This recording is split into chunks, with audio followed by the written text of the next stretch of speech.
Faire fabriquer des produits comme des jockstraps dans des pays qui sont pas tolérants envers les LGBT, ça peut vite tourner au carnage. Alors oui, le premier prototype, on l'a essayé directement en usine, en plein hiver à Porto, avec un col roulé dans une salle de réunion et en slip.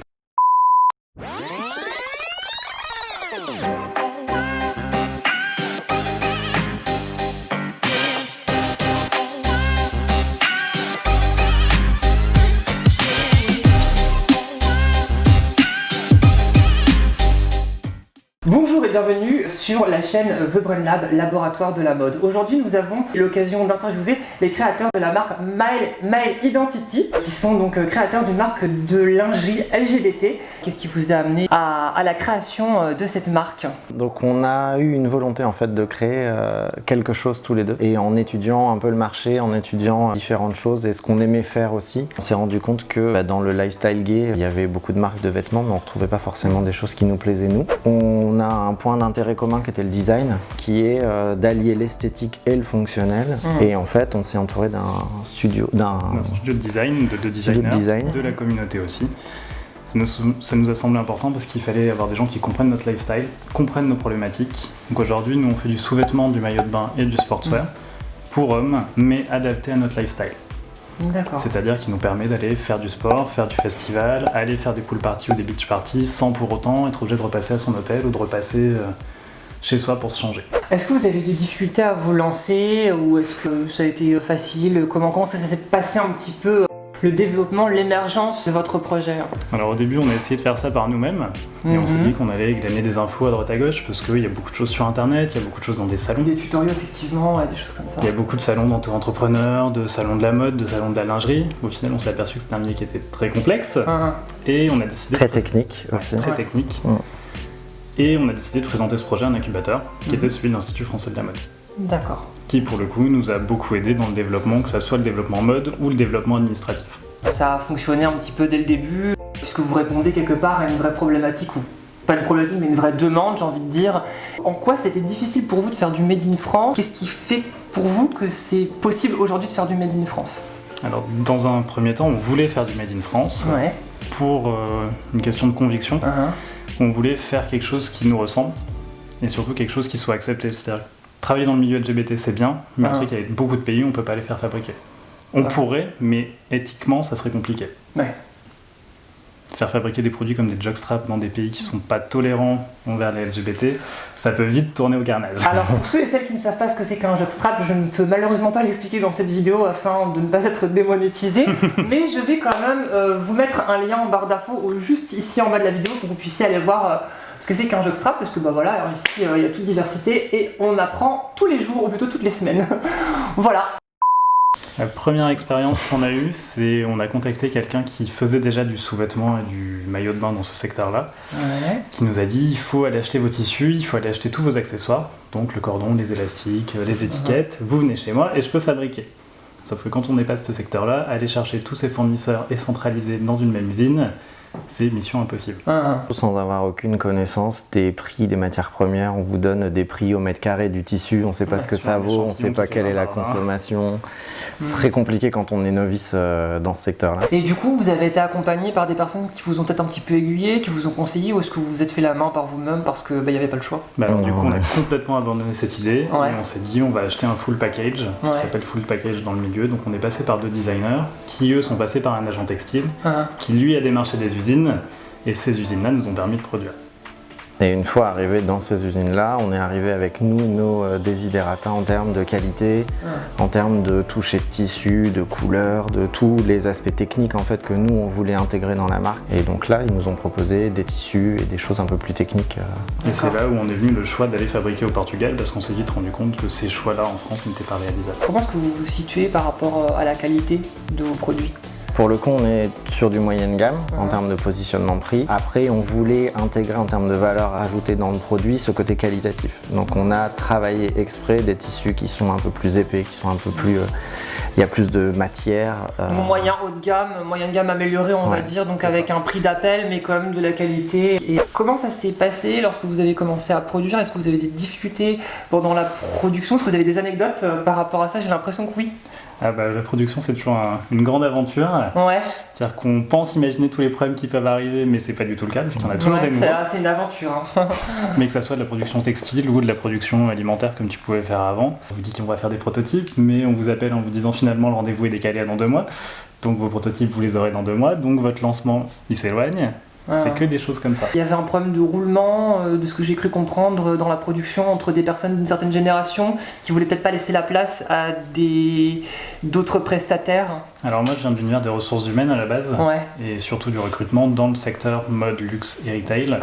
Et il y a beaucoup de problèmes de recrutement dans ce secteur-là, c'est-à-dire qu'en atelier vous avez des personnes qui sont plutôt vieillissantes, même si j'aime pas ce terme-là, des personnes qui vont arriver sur l'âge de la retraite, et il y a très peu de nouvelles personnes à embaucher parce que c'est un secteur qui est pas du tout attirant.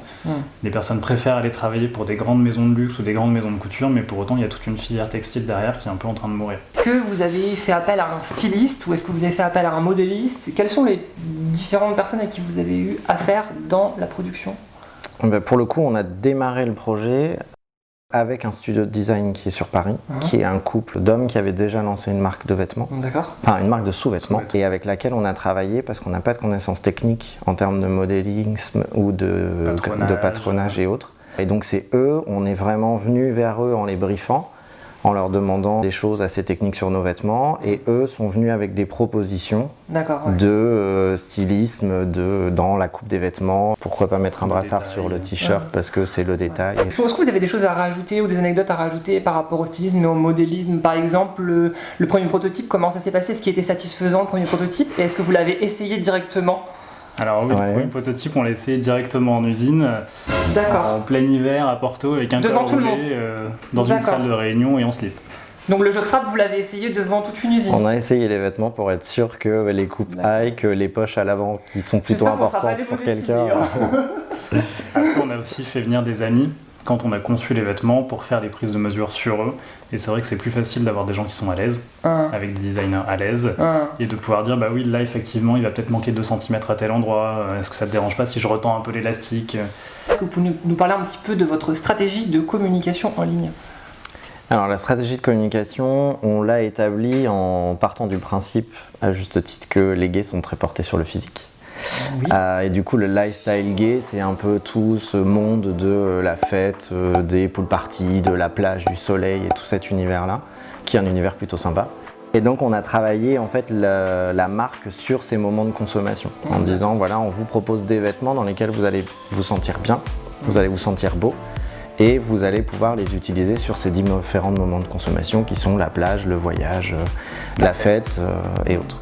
Et justement, pour rebondir là-dessus, est-ce que vous avez pensé à créer des partenariats avec des acteurs participant à un certain type de film, parce que voilà, ça fait aussi partie de cet univers. Est-ce que vous avez pensé à créer ce type de partenariat avec des films, on va dire, alternatifs? Est-ce que vous avez pensé à ça? La question a été posée. Il y a des marques américaines qui font ce genre de publicité, on va dire. C'est pas le créneau qu'on voulait prendre, mais c'est des possibilités qui sont offertes à des jeunes marques. Qui donne de la visibilité. Qui donne beaucoup de visibilité, après c'est un certain type de visibilité. C'est envisageable, mais c'est pas votre état d'esprit de base en fait. Vous voulez pas stigmatiser en fait ce type de produit, si j'ai bien compris, sur quelque chose d'un petit peu plus trash quoi. Non, dans l'idée. Sur du kinky chic, c'est pouvoir s'amuser de manière décomplexée, mais ça s'arrête là. Pour ceux et celles qui ne savent pas ce que veut dire kinky, nous allons mettre une petite description en bas de la vidéo et un lien vers Google pour toutes les personnes qui ont la flemme d'aller rechercher par elles-mêmes. Au moins, pour ceux qui ne savent pas parler anglais, puis pour ceux qui ne connaissent pas ce terme-là, ça permettra une meilleure lisibilité de la vidéo. Pourquoi est-ce que vous avez choisi Male Identity? Est-ce que c'est pas un petit peu quelque part ambigu? Parce que male, ça parle de tous les hommes, mais Male Identity, votre marque ne s'adresse pas à tous les hommes. Est-ce qu'il y a une volonté derrière ça?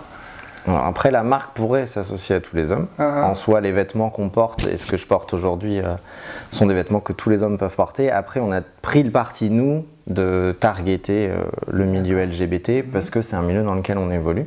Et après, on aimait le terme de mâle pour le côté viril. On souhaitait aussi intégrer dans la plateforme de marque, dans l'imaginaire de la marque, ce côté un peu sportif, viril. L'idéalisation quelque part. Du mal, pas grec, mais en tout cas, forcément avec l'imaginaire, de la plastique. Tout à fait. Est-ce que vous avez pensé à aussi faire de la lingerie pour un type de guerre, on va dire un petit peu plus féminin, du type Bilal Hassani et ce genre de choses, ou est-ce que vous voulez vraiment rester dans votre niche? Vous avez pensé à vous ouvrir un petit peu plus au restant de la communauté LGBT, ou est-ce que c'est vraiment un sujet qui vous intéresse pas du tout? Alors nous, l'idée de base, c'est qu'on est parti d'un postulat, on voyageait pas mal, on faisait pas mal de festivals, que ça soit à Tel Aviv, à Mykonos, à Barcelone ou autre. Et c'est un pool de personnes que vous allez retrouver tout au long de l'année sur ces festivals-là, ou en croisière aux US, ou en croisière au Mexique, etc. Et c'est vraiment de targeter ces personnes-là, parce qu'on fait partie de ces personnes-là, on connaît leurs besoins, on sait comment les toucher. Est-ce que vous avez réfléchi votre communication visuelle au niveau du lettrage, au niveau du visuel, au niveau du logo, des couleurs? Est-ce que vous avez réfléchi à ça, ou est-ce que c'était instinctif pour vous? Non, on a travaillé l'ensemble, on a beaucoup réfléchi sur ces éléments-là pour donner des touches comme ça. Le logo par exemple est travaillé avec des lettres qui sont très droites pour ce côté un peu fort, brut, design. Les couleurs sont la couleur du gendarme. Pour le bleu marine, c'est un bleu de corps d'armée. Donc on reste toujours dans cet univers uniforme et masculin et un peu design brut, qui étaient des éléments qu'on trouvait intéressants. Toujours des produits fonctionnels, pratique et épuré. Une petite connotation fétichiste quelque part dans l'uniforme aussi, j'ai envie de dire. Ça peut également, comme ça. En effet. Comment est-ce que vous voyez dans quelques années au niveau de la commercialisation? La commercialisation, on l'a commencé sur le site internet, qui nous semblait être un point crucial, en tout cas en termes de développement, d'avoir une vitrine internet. Je pense que maintenant les acteurs ne peuvent pas s'affranchir de ça. Après, on sait également que c'est important d'essayer les vêtements. Et donc on a démarché des revendeurs, donc on est présent à Paris au-dessous d'Apollon. Et on a également démarché des revendeurs dans différentes villes dans lesquelles il y a des prides, dans lesquelles il y a des festivals ou autres qui correspondent en tout cas à notre cible. Prochaine étape, ce serait pas mal. On a quelques commandes en Europe. Et le but serait d'aller s'implanter dans des boutiques partenaires dans d'autres pays européens. Après, la boutique en France, c'est quelque chose qui nous intéressait au début. Mais en termes de coûts, avec des loyers, avec des charges qui sont faramineuses en France, c'est impossible en tout cas avec les volumes qu'on fait quand on démarre une marque. Et même dans 2-3 ans, je pense que c'est impensable. Après, si jamais il y a plus de volume. Ça, c'est une vraie problématique aussi, justement, l'idée de réussir à vendre en France quand tous les coûts sont plus chers et quand on a un modèle économique qui n'est pas forcément évident pour l'entrepreneuriat. On retrouve cette problématique à toutes les étapes. On motive constamment les gens à l'entrepreneuriat et finalement, quand on est face à l'entrepreneuriat, on se retrouve face à un mur parce qu'il y a telle ou telle difficulté alors qu'on a un beau projet. Donc on se retrouve un petit peu dans ce paradoxe. En ce qui concerne votre vision de la mode d'ici quelques années, dans 5 ans, 10 ans, qu'est-ce que vous aimeriez voir changer, évoluer et comment vous pensez pouvoir contribuer à cela ?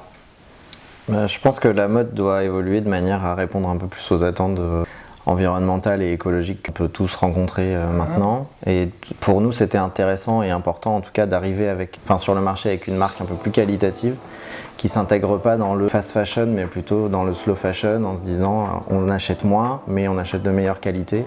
On achète des produits qui sont un peu plus réfléchis, des produits qui sont plus éthiques, puisqu'on travaille aussi avec des fournisseurs qui sont en lien avec la communauté et autres. Ce qui est très important, je pense, surtout vu l'évolution du marché mode en ce moment, il y a de plus en plus de greenwashing, de pinkwashing, et il faut arrêter ces comportements on dit qu'on fait quelque chose mais on ne le fait pas.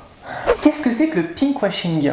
Alors, le pinkwashing, c'est le même processus que le greenwashing, ça veut dire défendre des valeurs LGBT, tout en produisant dans des pays qui ne tolèrent pas les droits des LGBT. Donc c'est une instrumentalisation d'une cause ou d'une minorité à des pans uniquement financiers en bafouant le contexte économique et social. Exactement. On vit dans une société où il faut toujours bien paraître et certains influenceurs ou certaines marques peuvent uniquement certains, pas tous, utiliser ces travers-là et transformer quelque chose qui part d'une bonne intention à un intérêt personnel. Tout ça, ce sont des problématiques qu'on aborde aussi sur cette chaîne parce qu'on est sans tabou et parce que ce sont des problématiques qui sont modernes et qui sont connectées à l'univers de la mode et on ne peut pas passer à côté dessus aujourd'hui, notamment sur les réseaux sociaux. Si, admettons, à votre démarrage, vous auriez rencontré un projet qui vous aurait permis de vous accompagner en France dans la création de vos projets avec un styliste, une modéliste, à moindre coût, est-ce que ça vous aura intéressé et en quoi ça aurait pu vous aider ?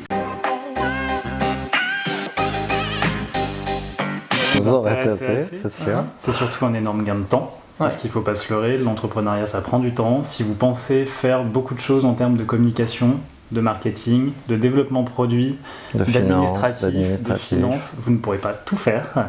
Et malheureusement, c'est des choses qui prennent énormément de temps. Et il faut vous faire accompagner sur certains sujets, sinon vous n'y arriverez pas. Pour finir, qu'est-ce que vous pourriez donner comme conseil à une jeune marque de lingerie française? Dans un premier temps, toujours confronter son projet, le porter. Il faut être fier de son projet et il faut avoir des retours sur ce projet-là. C'est-à-dire que c'est pas parce que votre idée, des gens pensent que cette idée ne sera pas bonne. Elle est peut-être bonne, il faut juste peut-être l'améliorer, la tourner différemment. Il ne faut pas avoir peur d'en parler aussi. Parce qu'en fait, il n'y a pas énormément de gens qui se lancent.